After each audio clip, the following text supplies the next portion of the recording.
maging tagapagdala ng kapayapaang handog ni Kuya Jesus.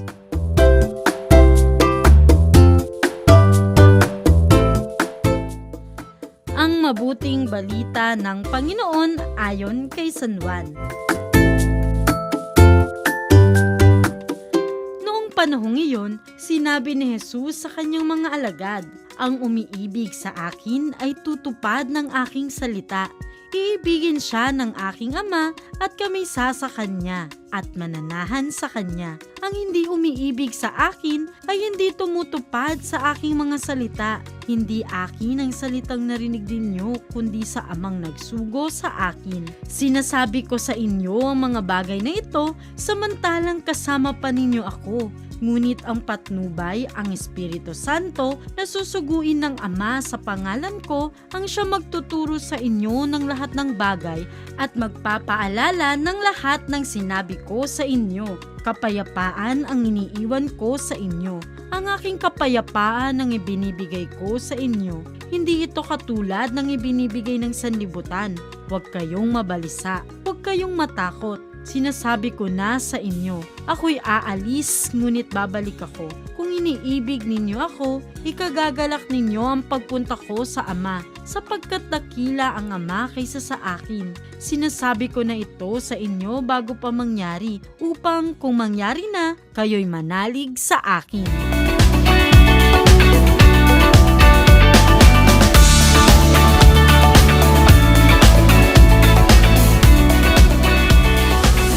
Araw sa inyo mga bata, tayo ngayon ay nasa ika-6 na linggo sa Pasko na muling pagkabuhay ni Kuya Jesus. Sa Biblia, maraming beses na binabanggit ang salitang kapayapaan. Tulad ngayon ang sabi ni Kuya Jesus, "Kapayapaan ang iniiwan ko sa inyo. Ang aking kapayapaan ang ibinibigay ko sa inyo." Ano nga ba ang kapayapaan mga bata? Ang kapayapaan ay hindi lang ang kapanatagang inaalok ng mundo na panandalian lamang. Ang mundo natin ngayon ay gutom na gutom sa kapayapaan. Maraming pamilya ang sira-sira, maraming kabataan ang balisa at puno ng takot. Maraming Kristiyano ang malamig sa pananampalataya. Ngunit dahil si Kuya Jesus ay muling nabuhay, mayroon siyang dalang mensahe, ang kapayapaan sa gitna ng mundong magulo. May pag-asa sa gitna ng dilim.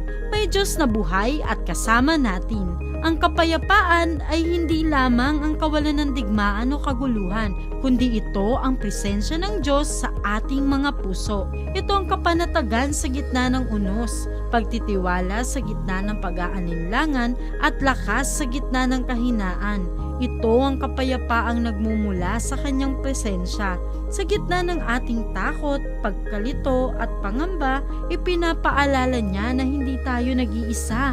Ang kanyang pag-alis ay hindi pamamaalam, kundi paghahanda para sa higit na biyaya. Ang tunay na kapayapaan ay bunga ng pagtitiwala sa Diyos, hindi sa mga bagay na panlupa.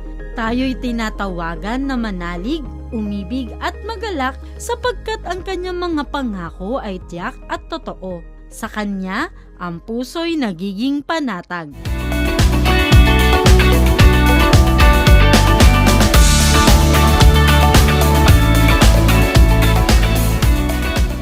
Dahil tayo ay nakatanggap ng kapayapaan mula sa Panginoon, inaasahan din tayong magdala ng kapayapaan sa ating pamilya, sa ating kapitbahay, at sa ibang tao sa pamamagitan ng mga sumusunod.